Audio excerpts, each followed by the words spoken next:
For tonight, I'd like to begin a journey with you, a journey that has begun not since you were an infant, but a journey that's begun in a previous lifetime. How do you know that you did something good in a previous lifetime? If you look in the mirror, I see a mirror behind you all. If you look there and see a human body, you've not only lucked out, but you've hit the jackpot.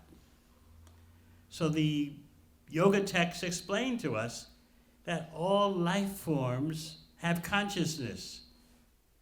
All life forms are sentient with varying degrees of consciousness because bodies are different. Just like you may take light bulbs with equal power, but if they're covered by lampshades of differing thickness or opaqueness, then the outcome will be different amounts of light are given off. So our bodies are like that. I'd like you to consider your body as a lampshade, and within that lampshade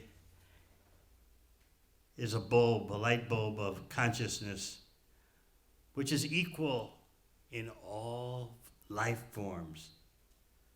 But different life forms allow different manifestations, different presences of illumination. So in this way, you can understand that a responsible human being wants to minimize the disturbance as much as possible caused to other life forms. Sometimes people say, only the human body has consciousness or spiritual awareness.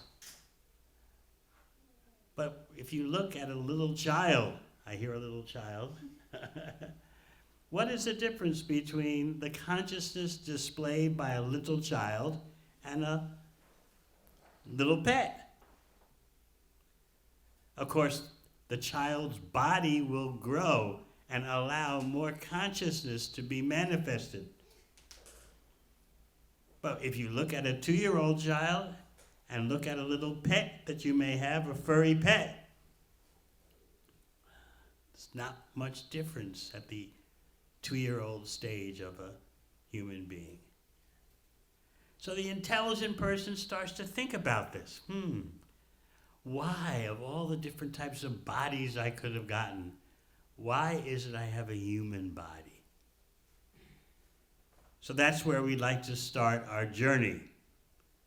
You are possessing a human body.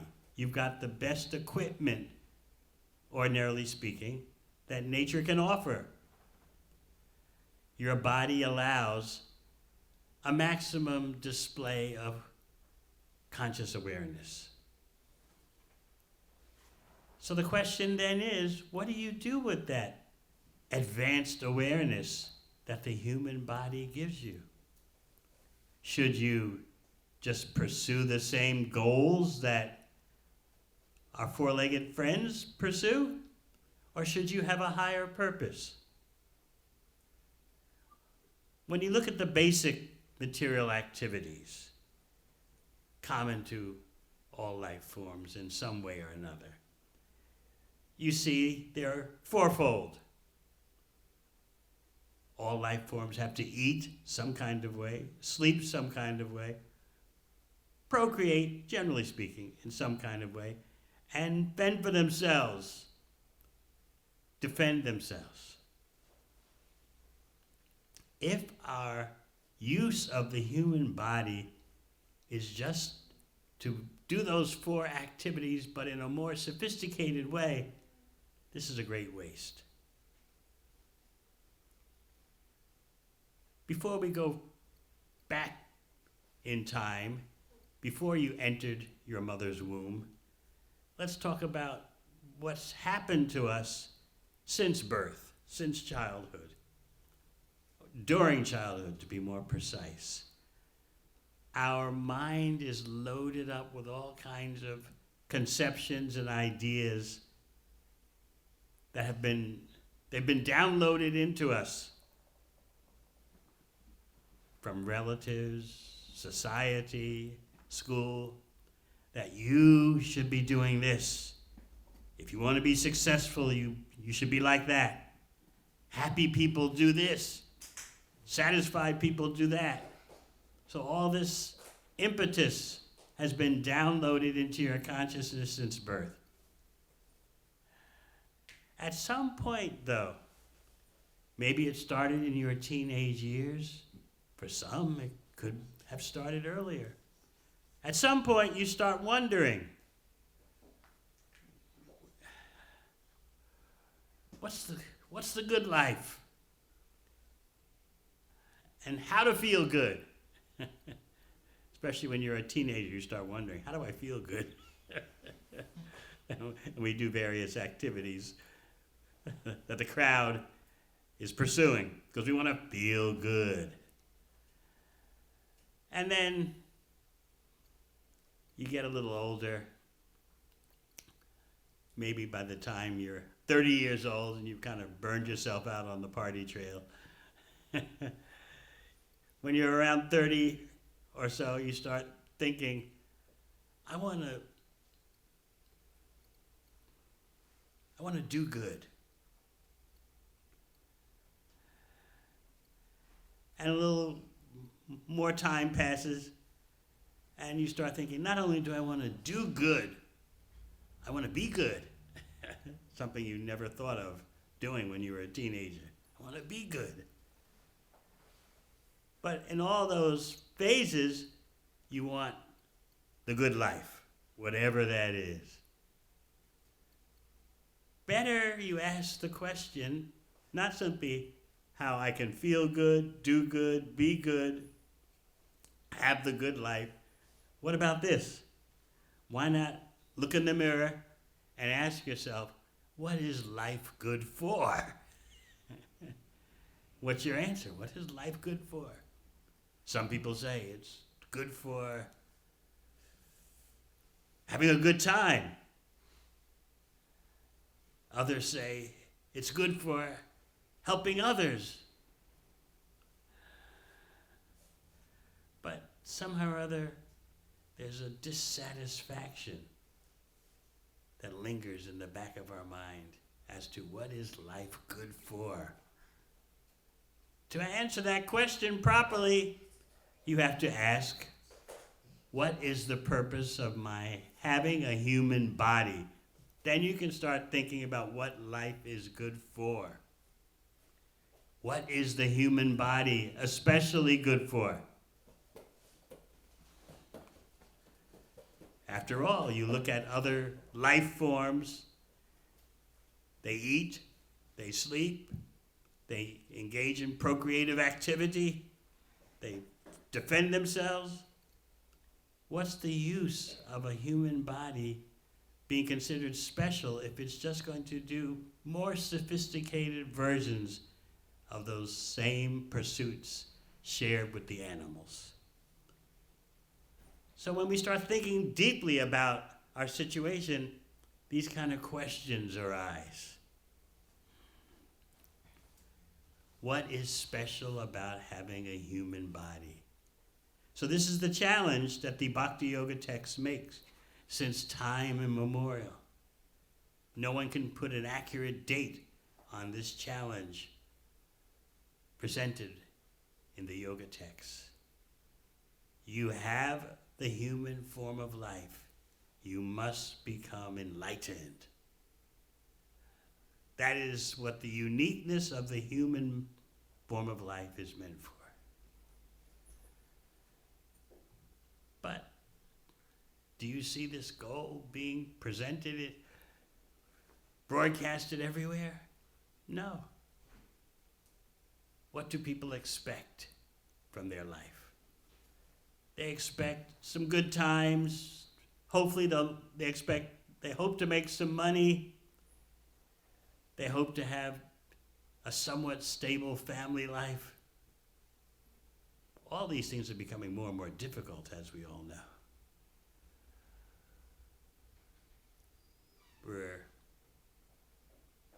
trying to exist in a time of political instability, economic uncertainty, planet environmental destructivity, but still we want to secure our little bit of satisfaction and fulfillment. So sometimes we wonder, why do I have this human body? Why am I a human being? What am I really meant to do? What's my mission?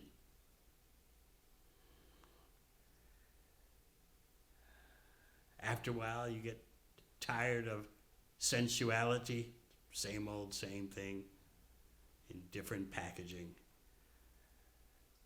After a while, you wonder, social respect for whatever attributes and achievements I've done, that doesn't really satisfy me. And then, of course, you have the pressure you feel of living in a consumer society in which social comparison really beats you up, pushes you around, whether you like it or not. What do the others have? Everyone else is happy. Why not me? Everyone else has this and I don't have it. Everyone else has that and I don't have it. I should struggle to get it. Especially what is so common in a consumer society that we live in is something that behavioral scientists call the arrival fallacy. At our ecological project, an hour away from here, Gita Nagari, we often discuss these things. The arrival fallacy. That when I progress from point A to point B, upon arriving at point B, I'll be satisfied and fulfilled. So all I have to do is struggle, do the necessary to get from point A to point B, and then I can breathe easy, I'll be fulfilled, I'll be satisfied, I'll be gratified. Looking up ahead at point B, we become enthusiastic. If I just struggle a little bit more, right? If I just work a bit harder, if I just pursue with greater energy, I can just see what's coming up ahead. It's going to be mine. Point B. And why is this called the arrival fallacy? It's called that because we always overestimate the emotional bang that we'll get when we arrive at point B. It's the human illusion that I can see it just up ahead. What's going to come to me when I arrive at that point? Always our mind exaggerates and overshoots the mark. So when we finally reach point B, if we actually do that, it doesn't happen all the time, then it hits us that the bang that I am getting is not anywhere near what I expected and hoped for. So then what happens? Society pressures you. Oh, but there's another point B up ahead. And so you go after that. When do you get tired of chasing point Bs?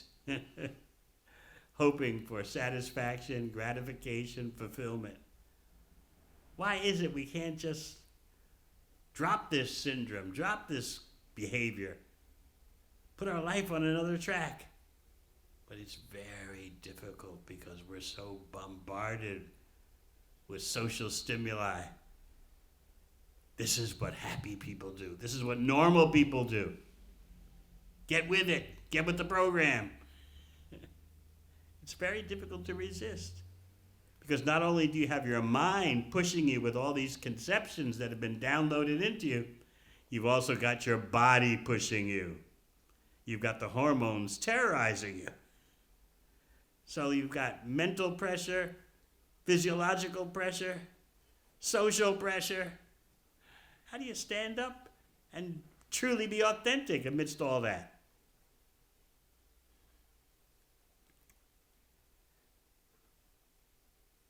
To be authentic is not so easy.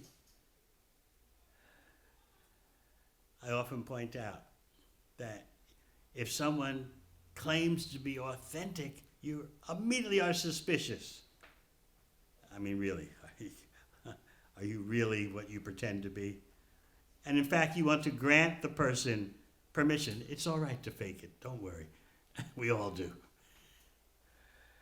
If someone would just look you in the eyes and say, I'm for real, you get a little scared, right? Wait a minute, you don't have to be so. You can be a phony, it's all right.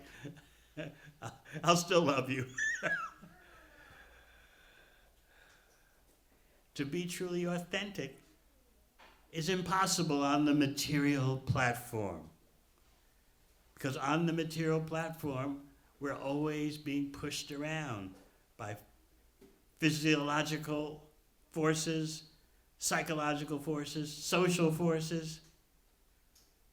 And so while we're saying to everyone, I'm doing my own thing, or I'm being me, I'm doing me, meanwhile, we're always acting according to someone else's program.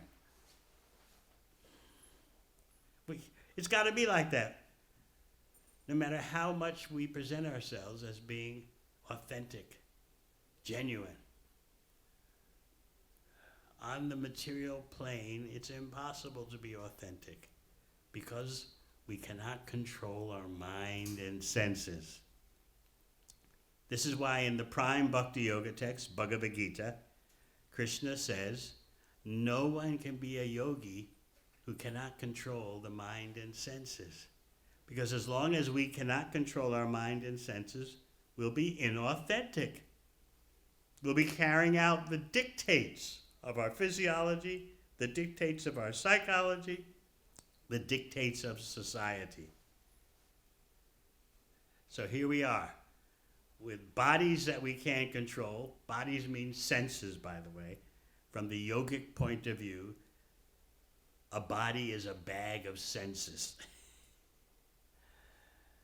Krishna explains this in Bhagavad Gita also. So we have this bag of senses that's out of control. We have our mind that's just dragging us here and there. And then we have social pressure constantly bombarding us. How can we be authentic? How can we be genuine amidst all that pressurization?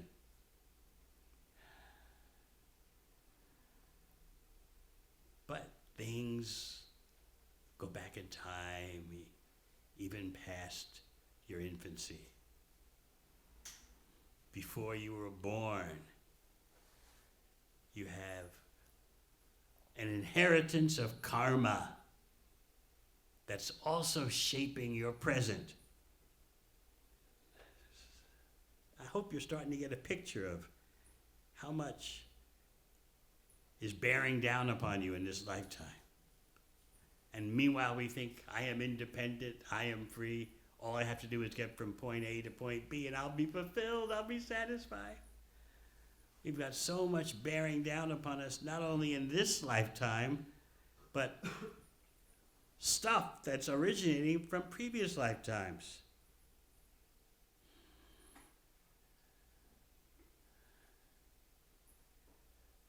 We may have forgotten that. Most of us forget that due to the trauma of childbirth. So sometimes persons say that we should just be in the now. Any of you have said something like that? Just be in the now? Yes? But I always have to explain that the now is composed of influences, not only of your present surroundings, but also influences from your past life. So the now is always packed with the past, and it's shaping the future.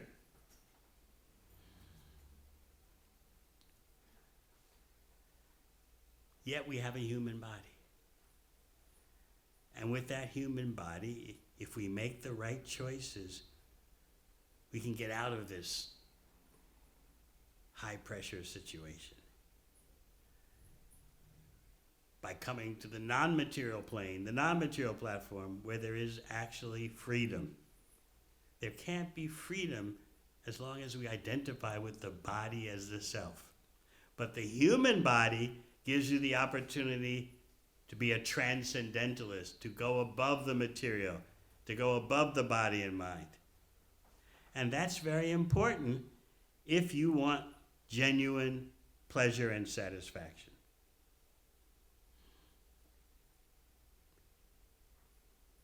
We may have tried dedicating ourselves to sensual gratification. But after a while, the intelligent person realizes this is the same old same thing. And then what else is there to life beyond that? You want mental gratification, physical gratification, but nothing seems to get to the root of your need for fulfillment. So the intelligent person looks to a higher level.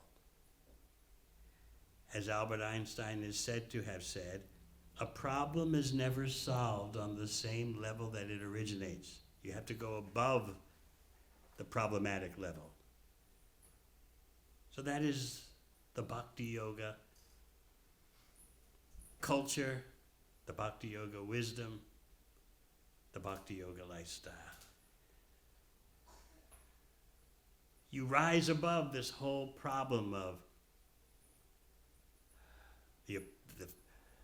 the arrival fallacy. You don't have that material goal in mind. You have your sights on something higher. You don't expect material fulfillment. Yes, you have to take care of your material affairs. A bhakti yogi is very expert in how to live in this world with minimum complication, how to live in this world simply with the highest purpose. Those of you from a Christian background, as I am, may recall that in the Bible it is said that Jesus said, you have to be in the world, but not of the world. Now this is actually very mystical. There's no commentary given in the Bible expanding upon this point, fleshing it out. But the bhakti yogis, based on knowledge of Bhagavad Gita, can see the depths of that statement attributed to Jesus.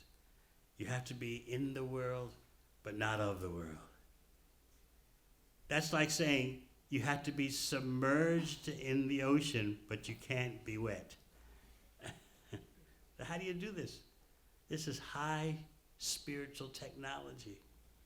How to live in this world for a higher purpose, so that you may seem to be doing affairs like everyone else, but your purpose, your focus is totally different, and therefore your life is different. So the Bhakti Yoga wisdom teaches you how to use your human body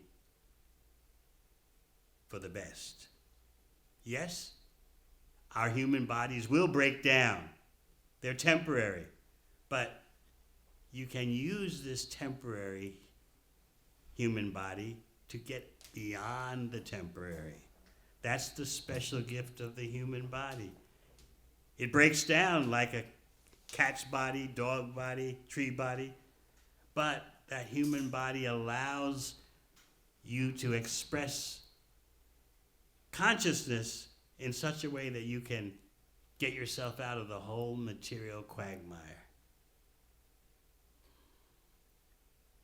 So in Bhagavad Gita, Krishna explains that just like the material realm is the homeland for the material body, physiology, psychology, similarly, there's a homeland for the non-material self. That is actually the goal of the yoga system.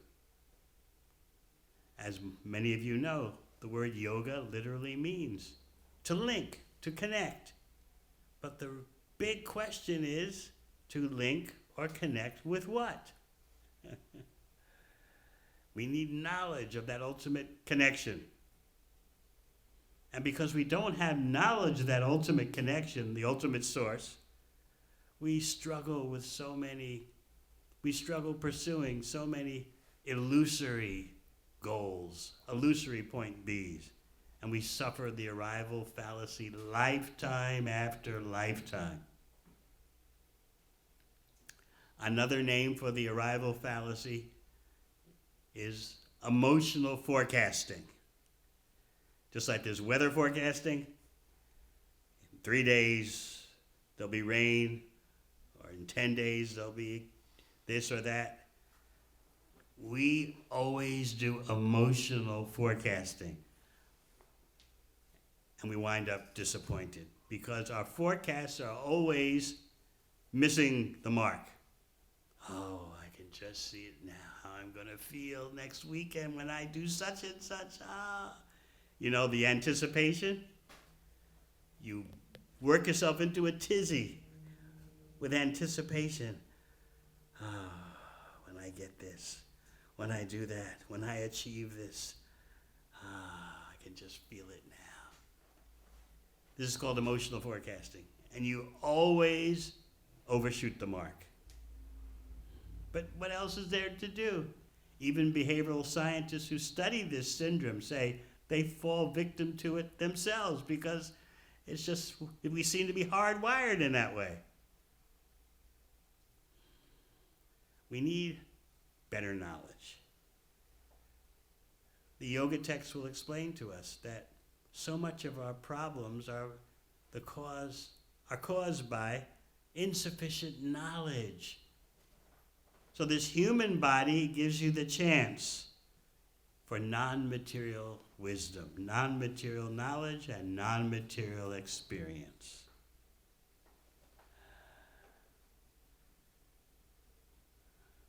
As we go deeper into the Bhakti Yoga knowledge, we find out that our happiness and distress is packed into our body according to what karma allots for us. So the seeds of karma are there when you're born, and they're just waiting for the right time to fructify, to sprout. So your happiness and distress you're going to get in this lifetime, it's already prepackaged. Not that every event is predetermined, but the happiness and distress you accrue, that's already packed into your body at the time of birth. What's the proof? Because this may sound counterintuitive to you. This may sound like your freedom is taken away because everyone wants to think, I can be as happy as I want to be. Happiness is out there. I just grab it. It's mine. How many of you have struggled to get distress? Anyone? Anyone? At some phase of the life. Huh? In some phase of the life. Like in some phase of the life. You worked hard to get distress. Like it was not easy. No, but you had the goal. I want to be miserable, and you worked at it. No, it's not like that. No. I want to be miserable. I gotta get misery. I gotta get distress. No one here is like that. But it still comes, right?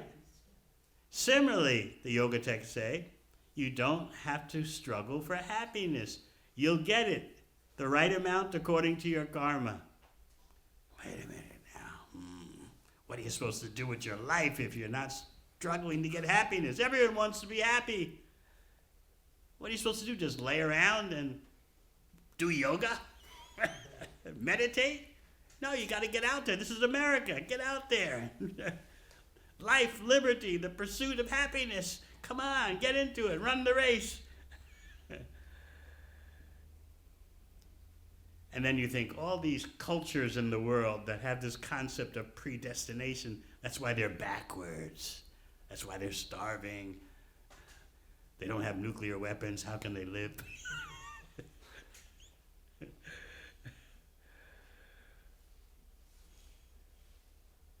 So you don't struggle to get distress. It still comes. So the Bhakti yogis tell you, no need to struggle for your own material happiness. It will come in the right proportion according to your karma, just like you don't struggle for distress and it comes. So then you think, well, here I am a human being. If I don't pursue happiness, what is there for me to do in life? What else am I supposed to do? Just sleep all day? You forgot that the real purpose of the human body is the quest for enlightenment, the journey of self-discovery. That's not predetermined by your karma. So the greatest tragedy is if we waste this human body on pursuing external things, material things that basically the animals get without such struggle. Have you ever wondered when you go to sleep at night, when you're asleep and you have a good sleep, it doesn't matter what your external circumstances are. It's not that in the middle of the night you wake up, now I'm in a 5-star hotel. How great is this? No, when you're asleep, whether you're in a 5-star hotel or in the back of your car. If you can actually fall asleep deeply, then you're satisfied. Not that you wake up in the morning, oh my God, I was in a budget hotel even though I slept comfortably.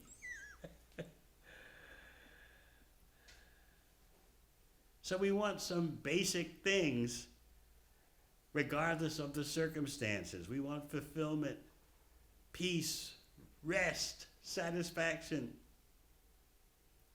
But these substances, these achievements cannot be successfully acquired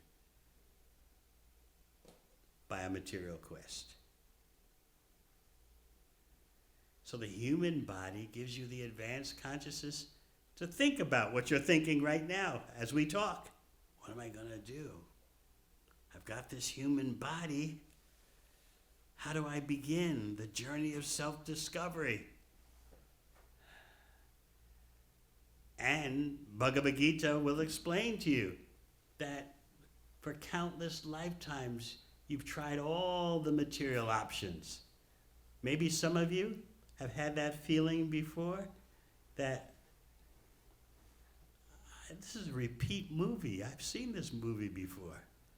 You ever had that deja vu experience, like flashes of, I've done all this stuff before? It's true, you have done it all before. So the question will be, when will you wake up? Not simply biologically waking up in the morning. That's not a real wake up. At night, you dream whether you remember it or not. When you so-called wake up, you just change from the night dream to the daydream.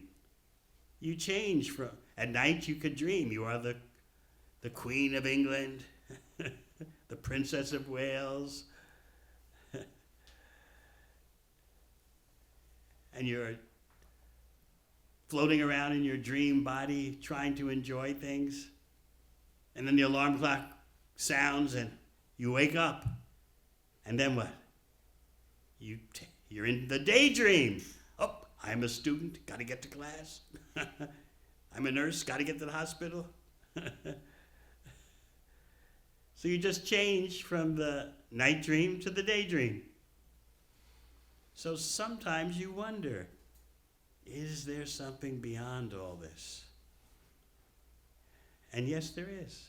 But we require knowledge and a proper lifestyle to experience the knowledge.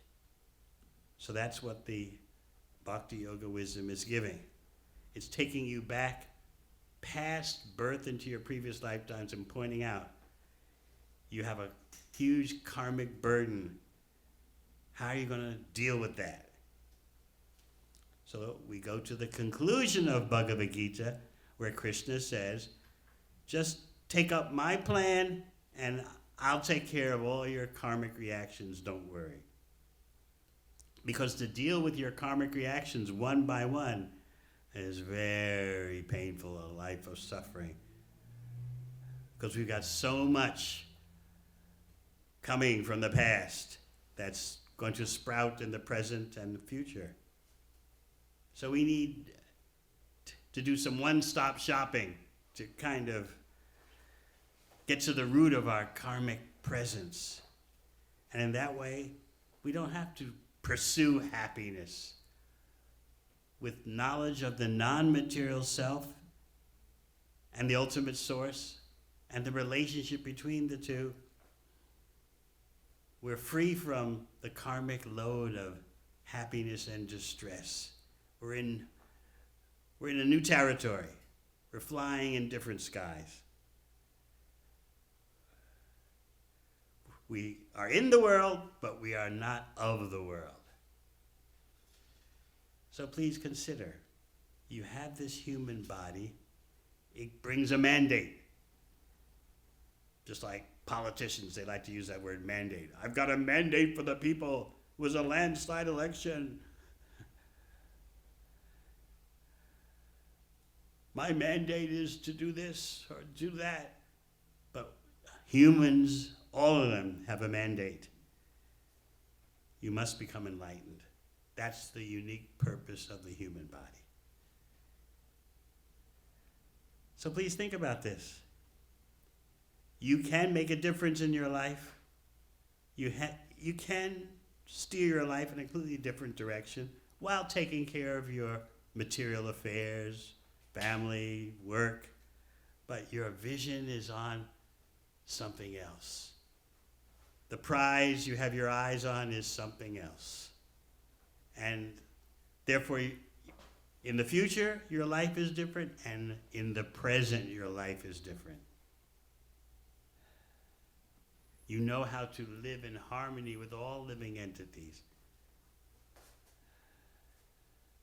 Recognizing all living entities have life, they have consciousness, but some to a very slight degree, like fish and plants. Others to more of a degree, like cows. But the human body gives you the most opportunity for conscious awareness. If we misuse this human body, that's the greatest tragedy. All right. Maybe you have some questions. I've talked enough.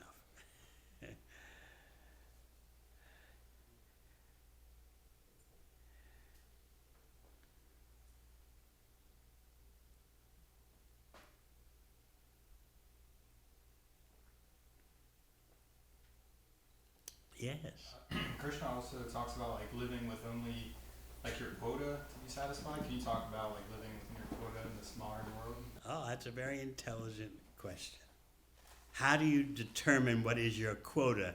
That means what you can take from nature in order to live your life. If you're overpowered by lust, greed, and anger, you're always going to take more than your quota because you can't control your senses. More, and more. But if you can control your mind and senses, it's possible to live a simple life, and your ecological footprint is much smaller. But if you're blown here and there by the winds of social comparison, your life becomes very complicated. Or if you're associating with persons like that, same result is there. You may want to live simply, but those you're hanging out with, they're of a different nature, a different mentality. So that's why birds of a feather flock together. And this is why we have the Bhakti Center here. No, obviously not everyone in State College is here. But some are. And this place is especially meant for them.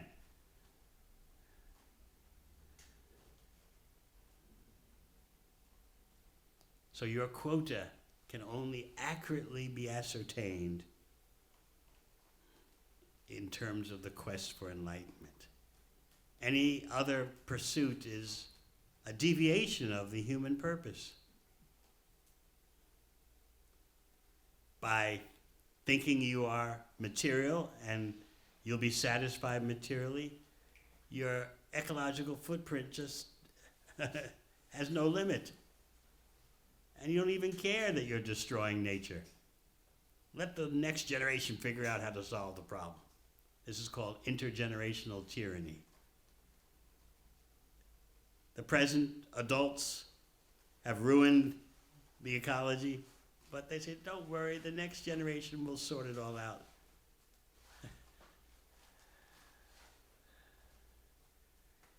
By having materialistic goals, we become very callous and insensitive, no matter how loving we try to present ourselves.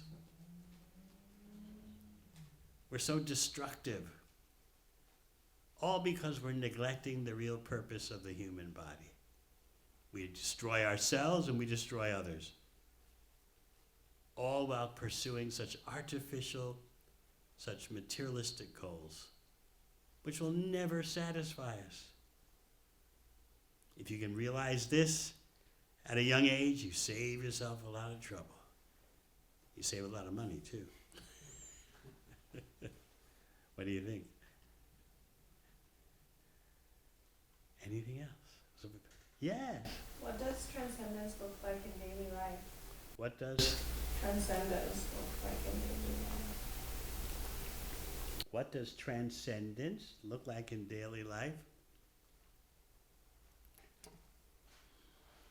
You're using your human body for the non-material connection. What you hear is different, what you taste is different, what you smell is different, just like the introduction to the Bhakti yoga lifestyle that you get here. You're being introduced to transcendence in the form of non-material sense objects. Have you noticed the food has some special taste to it? Yes. You're being introduced to the world of spiritual flavors. And the kirtan, it's not materially complex music, but there's something that touches the core of your being. So you're being supplied with non-material objects for your senses, just as material life supplies you material objects for your senses, and you're never satisfied. So this little place here is actually providing a real opportunity for transformation. Because you're getting non-material sense objects for your senses. Non-material sound, non-material food, non-material knowledge. And you get the chance to be non-material. What do you think? Sounds good. I think so too. Yes. Why does struggle exist? Why do we have to, why do we exist in this state where we have to achieve or find enlightenment? Why are we blind at first? We have conditioning from many previous lifetimes. As I said, the present is affected by the past. No matter how much we say, be here in the now is composed of influences from the past, and the now is affecting the future. So how to get beyond those three phases of time, past, present, and future? That's the power of mantra especially. That's why the Hare Krishna mantra is so important. So when you're playing your instrument in the kirtan, you're helping persons get beyond the three phases of time and the conditioning that those three phases of time bring about. So that you're struggling because we have these desire seeds from countless lifetimes pushing us for material fulfillment. It's very difficult to resist that, even when you want to. You need superior help. You need superior knowledge, superior association, superior sound vibration. So that's what's happening when you're playing in kirtan. You're getting the help you need to rise above all that material conditioning. Otherwise, it's practically impossible. It's like someone who's dropped in the middle of the Atlantic Ocean and wants to reach the shore. Good luck. But if someone comes along in a boat and plucks you out of the ocean and takes you to the shore, then you've succeeded. But many persons, as you know, many persons would rather thrash about in the middle of the Atlantic Ocean. I'm doing fine, I'm all right. Things will be okay. The salt tastes pretty good.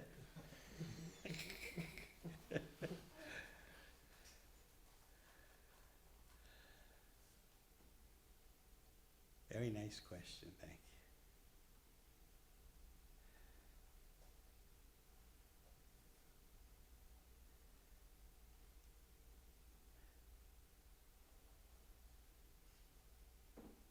So what's next?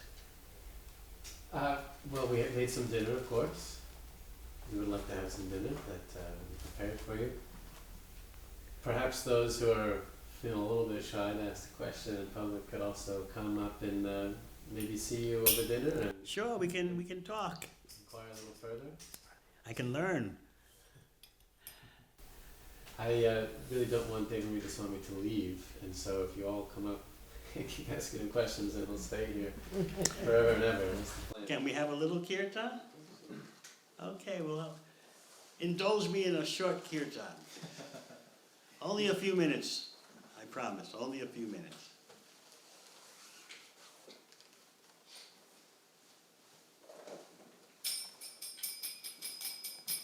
Hare Krishna, Krishna Krishna, Hare Hare, Hare Rama, Hare Rama, Rama Rama, Hare Hare.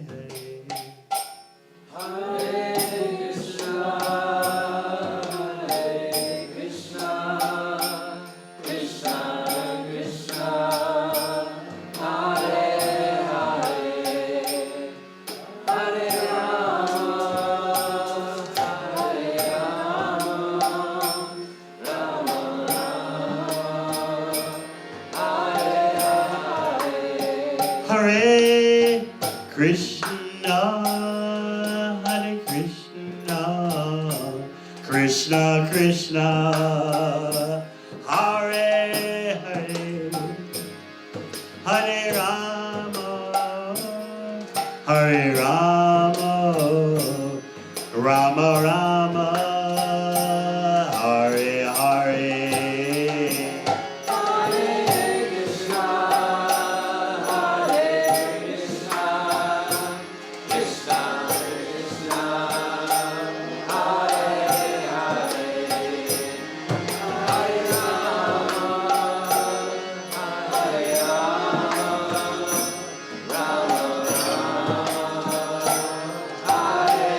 Hare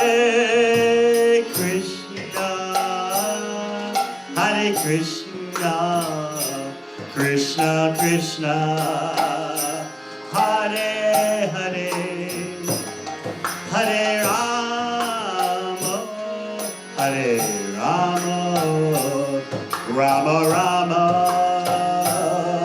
Hare Hare.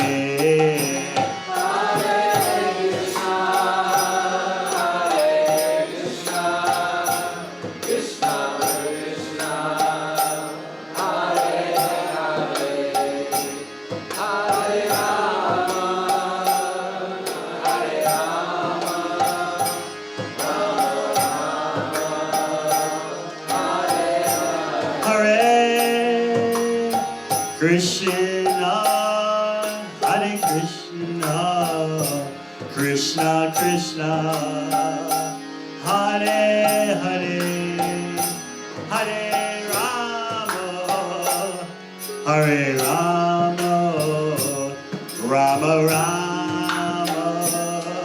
Hare Hare.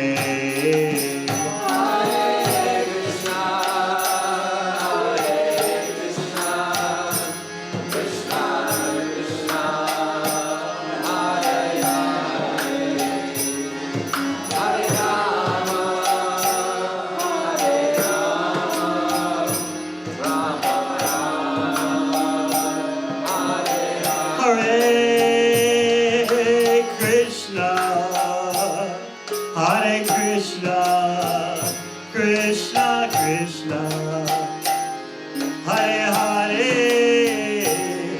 Hare Rama, Hare Rama, Rama Rama, Hare Hare.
Hare Krishna, Krishna Krishna, Hare Hare, Hare Rama,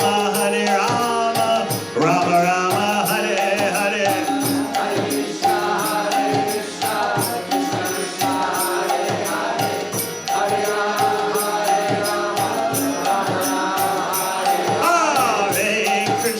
Hare Krishna, Krishna Krishna, Hare Hare, Hare Rama, Rama Rama, Hare Hare.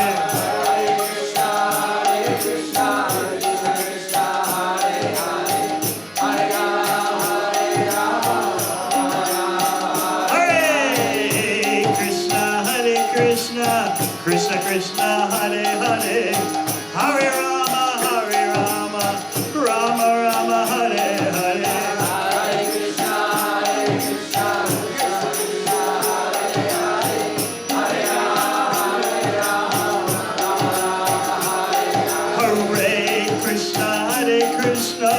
Krishna Krishna, Hare Hare, Hare Rama, Rama Rama, Hare Hare.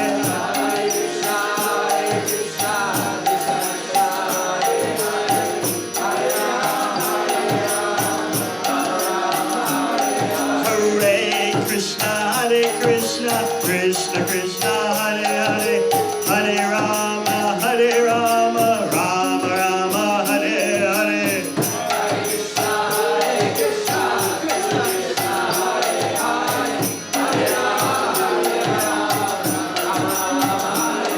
Hare Krishna, Krishna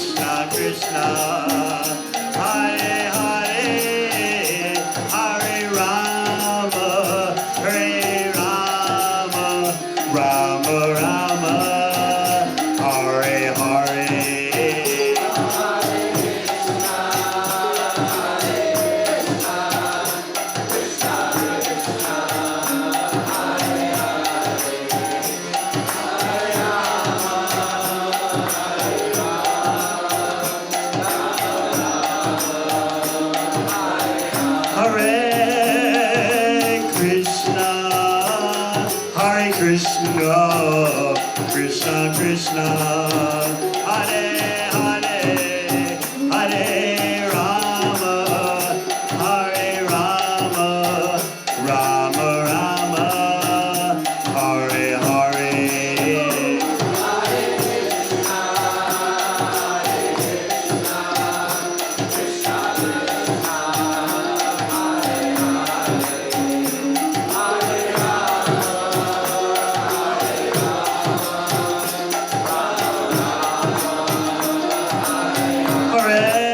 Hare Krishna, Hare Krishna, Krishna Krishna, Hare Hare, Hare Rama, Hare Rama, Rama Rama, Hare Hare.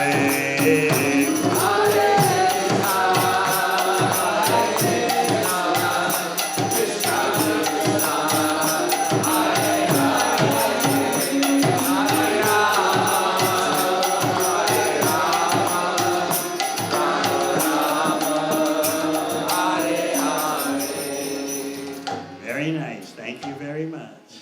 How about a round of applause?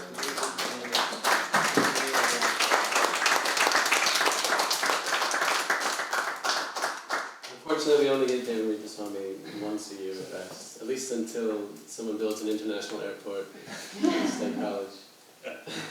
His travels take him all over the world, especially down under, which is where I had the good fortune of first meeting him. And How old were you when I first met you? I was 18. Right? 18. He was touring New Zealand at the age of 18. Looking for love in all the wrong places, of course. But he does come annually as the director of Gita Nagari, so he's there, and we invite everyone to also come to Gita Nagari and see the project that he's leading there. It's a really incredible place, and then annually be able to see him in that way also. So again, thank you so much for coming out. I know it's a little bit out of your usual travel route. It's very special for you to be here. Since you planted the seed of the Bhakti Yoga Center, it's like you're coming to water it as well. There's nothing else in the world like State College, Pennsylvania. In this remote place. We'll have a little something to eat. Of course, I asked some people to help me to pass out dinner for everybody. It's all vegan tonight, so please indulge to your heart's content. Maharaj was saying that your happiness and your distress is predetermined, and so if you don't like the meal, it's not mine. That's not what I meant. Just kidding. Try my best to serve something nice here. We don't serve material food here. The consciousness of the cook goes into the food. Because the cook is transcendental, the food becomes transcendental. And by eating it, you get the impetus to be a transcendentalist. I have some copies of Maharaj's book here, Hiding in Unnatural Happiness.